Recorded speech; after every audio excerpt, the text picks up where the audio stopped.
खबर दें आपको और बताते चले, निगरान वजीर तालीम और तरक्की निस्वां सिंध राना हुसैन ने मिटियारी में सरकारी स्कूलों का अचानक दौरा किया। सूबाई वजीर राना हुसैन की government Mohammad Dawood Memon high school Matiari आमद। राना हुसैन ने स्कूल प्रिंसिपल से स्कूल के हवाले से आगाही ली।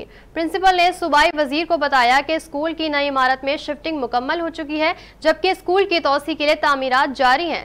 सूबाई वजीर तालीम सिंध ने स्कूल में जारी तामीराती काम का जायजा भी लिया। वजीर तालीम राना हुसैन ने government boys higher school Khyber जिला मिटियारी का भी दौरा किया। सूबाई वजीर राना हुसैन ने स्कूल में जारी इम्तिहानी अमल का जायजा लिया। राना हुसैन ने तालिब इल्मों से बात भी की। वजीर तालीम सिंध राना हुसैन की भिट शाह में शाह अब्दुल लतीफ भिटाई की दरगाह पर आमद भी हुई। सूबाई वजीर राना हुसैन ने शाह अब्दुल लतीफ भिटाई के मजार पर हाजिरी दी और फातिहा पढ़ी। राना हुसैन ने शाह भिटाई के फकीरों से शाह अब्दुल लतीफ का कलाम सुना।